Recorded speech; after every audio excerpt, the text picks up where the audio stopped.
Me enviaron el video de una entrevista con Antonio Badilla, un ser inteligente, un ser que está bien, que podría estar mejor. No es lo que tú crees. Ego tenebris. Ego tenebris. Mis seguidores me siguen mandando constantemente material, videos, para que yo los analice y les dé mi opinión.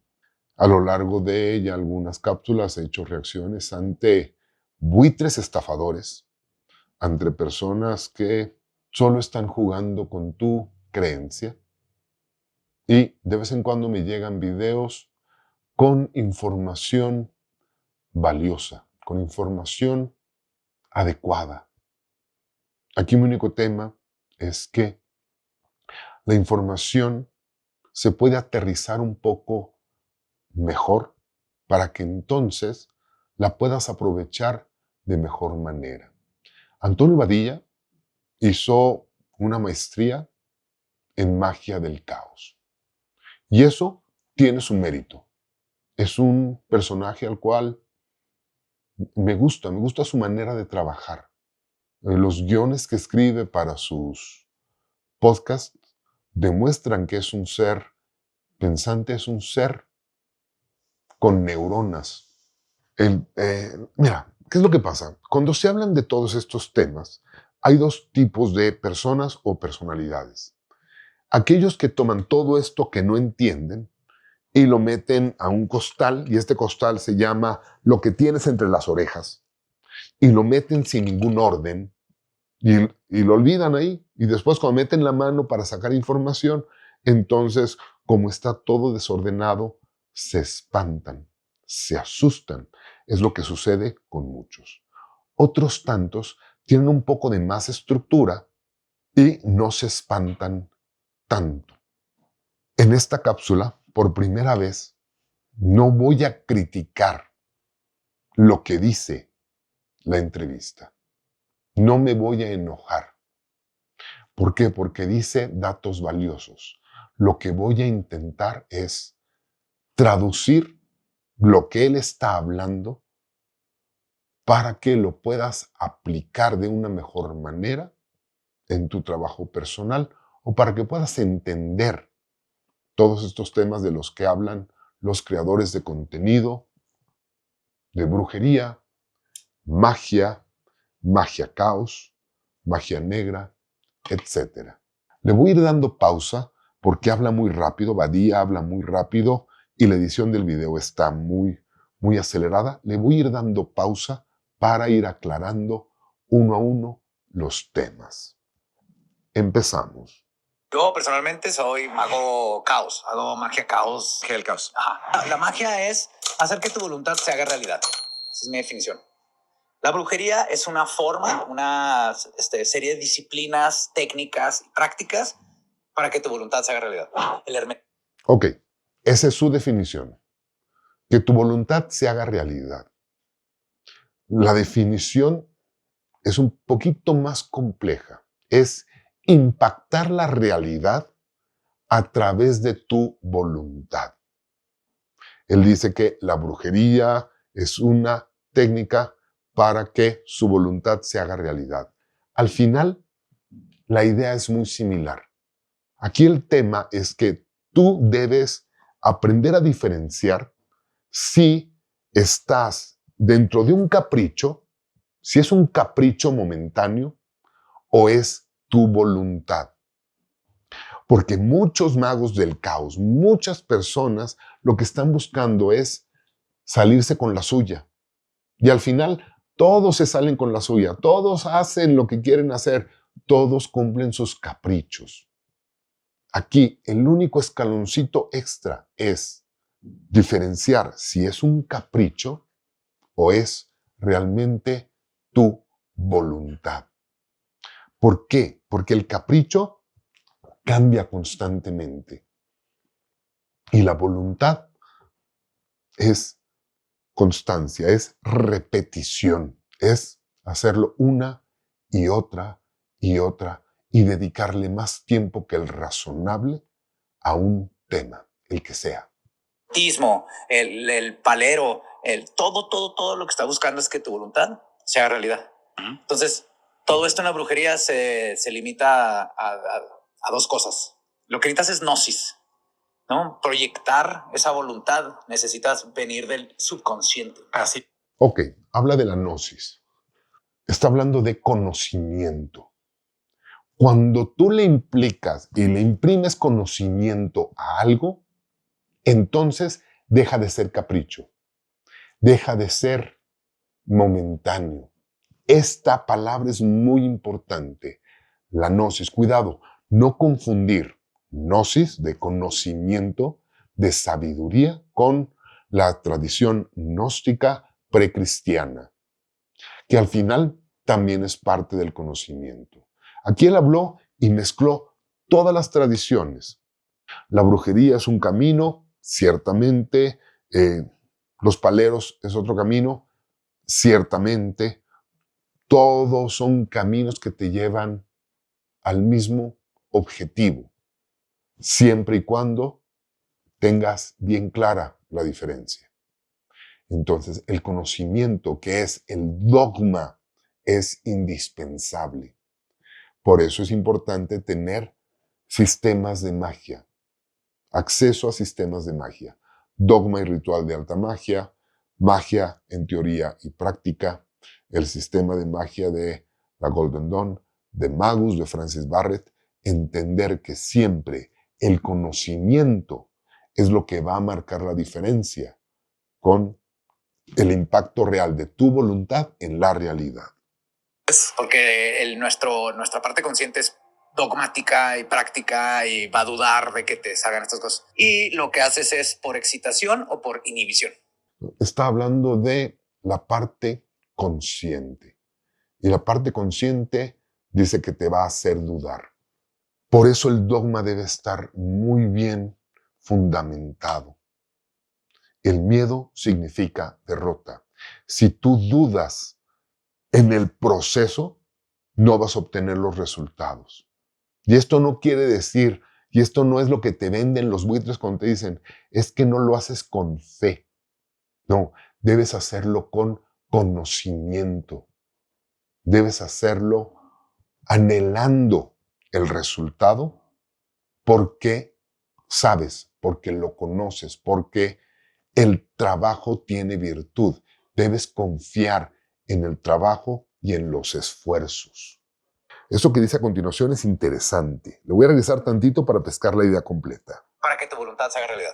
El hermetismo, el palero, todo lo que está buscando es que tu voluntad se haga realidad. Entonces, todo esto en la brujería se limita a dos cosas.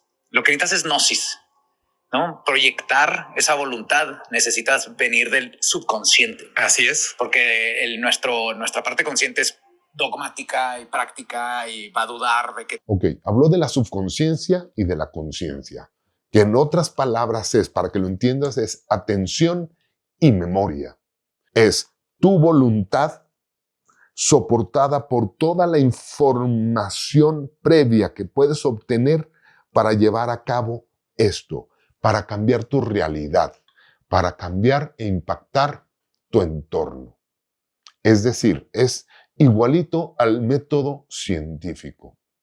Tú notas algo y entonces obtienes toda la información de esto que notaste. Puede ser, acuérdate de tus clases de la secundaria, cuando te hablaban del método científico. Ves un problema y buscas la solución de ese problema. Y entonces obtienes toda la información. Eso es atención y memoria, o conciencia y subconsciencia. Estos dos, cuando trabajan juntos, se llama razón. Es decir, tienes que desarrollar un razonamiento. Desarrollas tu razón. Te salgan estas cosas. Y lo que haces es por excitación o por inhibición. Entonces, por inhibición es meditar. Ese es el más común, ¿no? Pero es relajar tanto el cuerpo. Todo mundo lo hemos hecho. Cuando vas manejando y no te acuerdas del camino, pero llegaste perfectamente y luego ahí se te ocurren ideas o te estás bañando y es donde, resuelves un problema. Así es. Es que te relajas tanto, gnosis por inhibición, que tu cerebro lo dejas trabajar acá atrás y logra resolver cosas, no nomás sirve para magia, ¿no? Sí,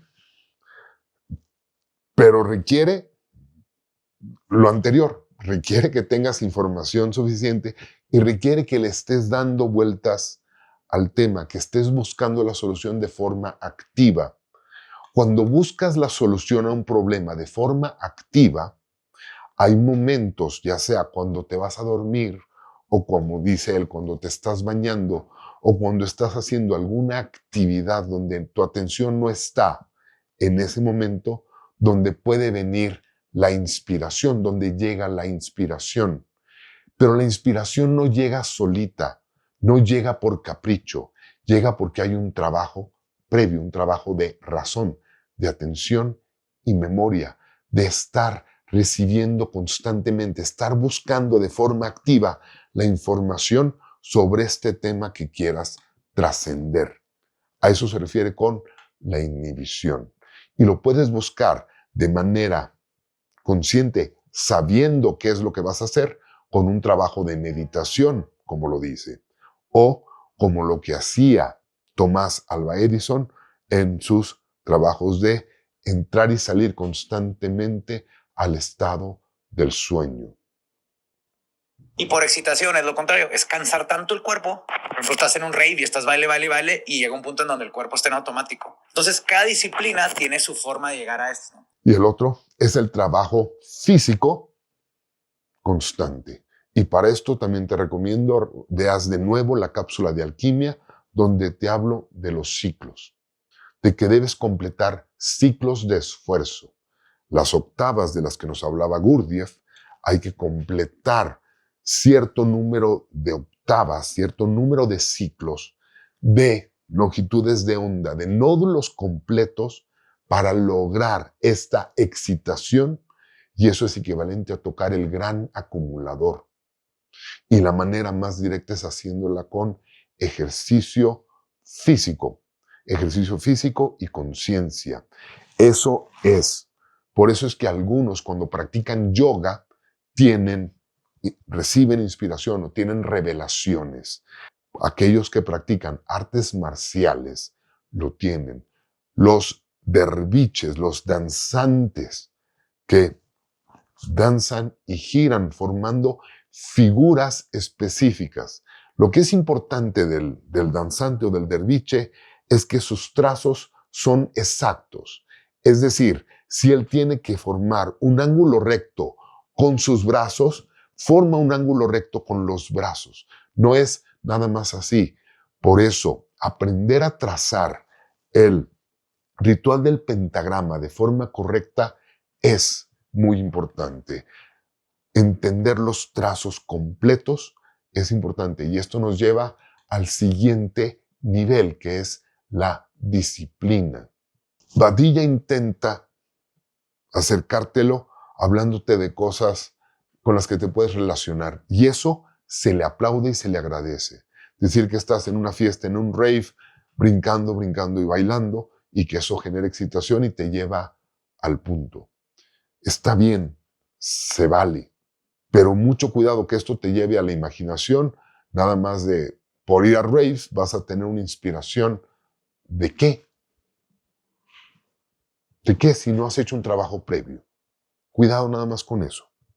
Tiene sus propias técnicas. Sí. Ahora, dentro de todo esto están los rituales, que es lo que define mucho. Tienes la Wicca, que tiene que ver más con conectarte con el medio ambiente, no diría religión, pero de las prácticas y formas de ver el universo más viejas que tenemos, ¿no? Sí. Sabemos que la Wicca no es tan antigua como nos hacen creer. Wicca, para empezar, Wicca es brujo y Wicce es bruja.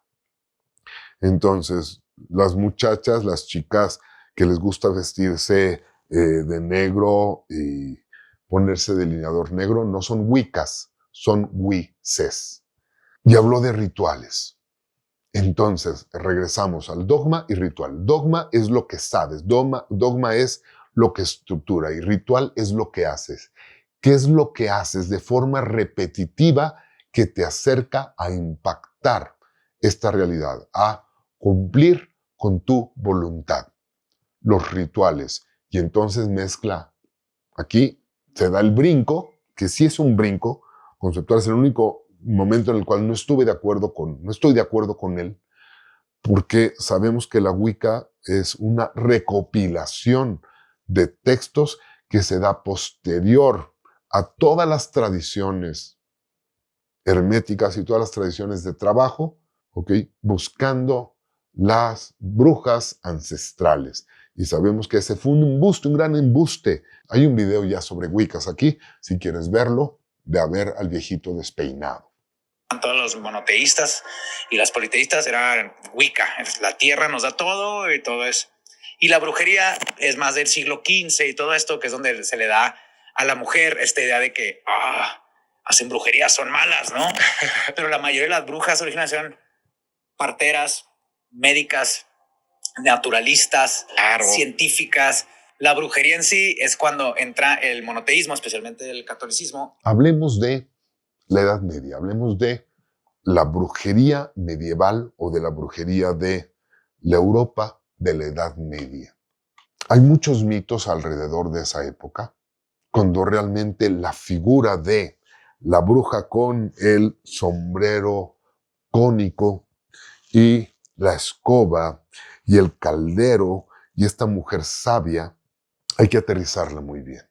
Te prometo una cápsula completa hablando sobre la brujería del medievo, pero nada más como un pequeño adelanto o spoiler de esta información.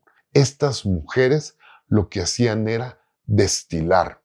Sí, eran cocineras, pero más que cocineras, eran artesanas para fabricar vino y cerveza. Y estaban siempre en un tallercito o en un cuartito al lado de las tabernas donde se consumían estos brebajes. El conocimiento que ellas adquirieron para destilar cerveza es lo que las hizo poderosas. Y entonces, obviamente, como la cerveza te ataranta, entonces al final era culpa de la mujer que trabajaba lateralmente. Era culpa de estas brujas, que no eran médicos. En esa época, la medicina se encontraba controlada, bueno, solo podía ser ejercida por hombres, por los barberos, por el médico barbero. Acuérdate que el barbero hacía de todo.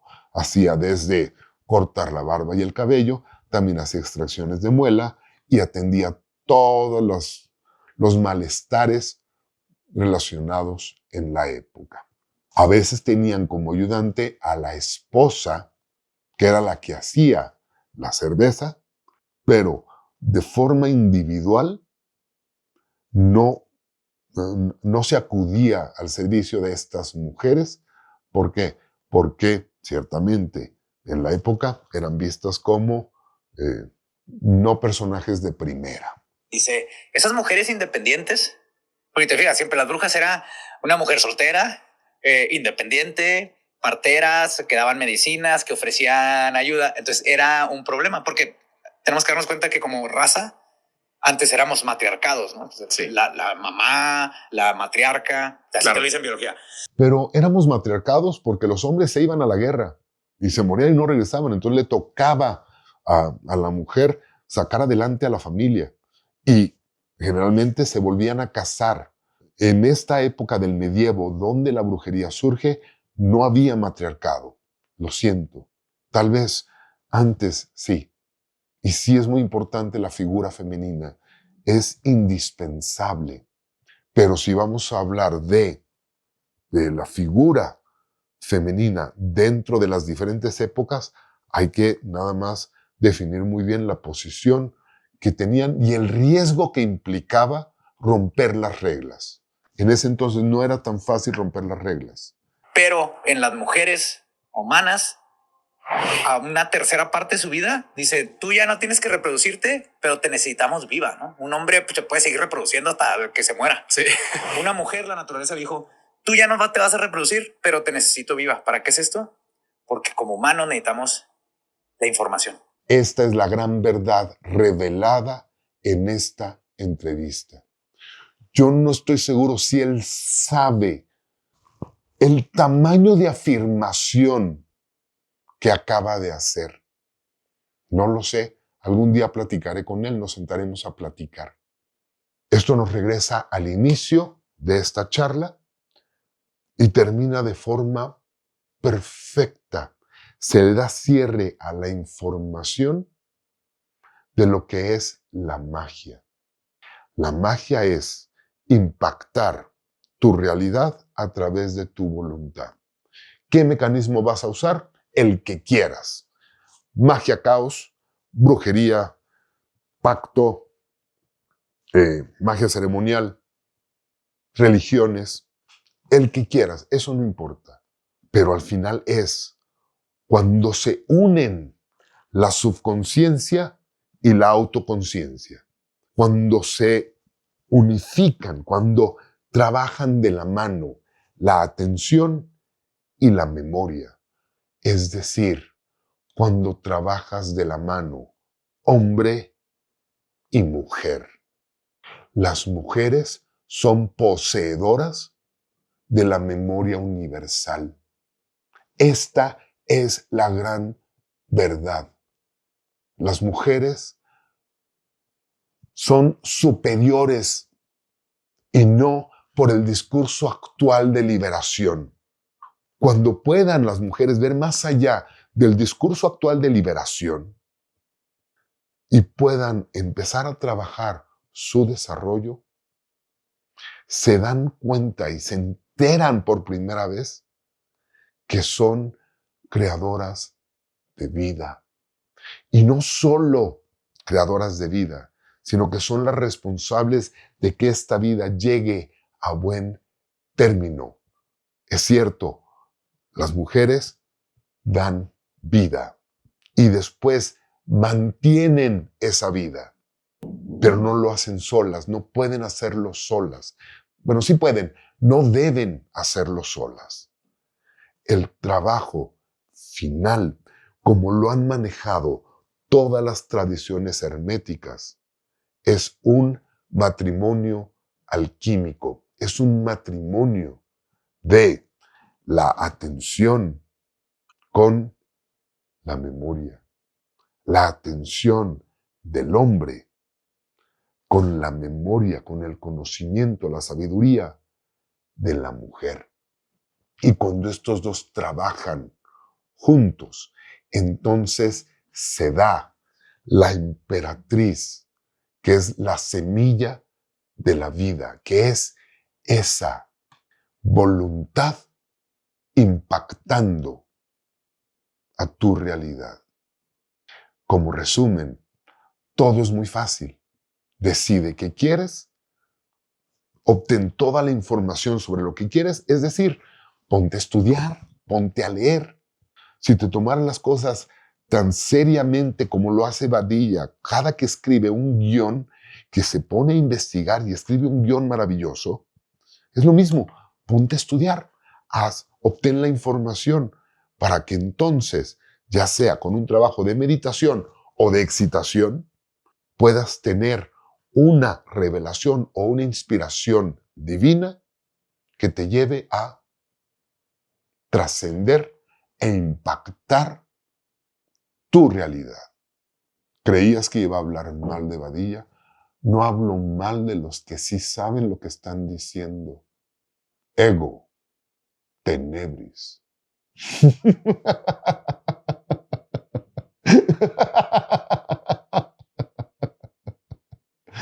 Aunque a su maestría le falta doctorado.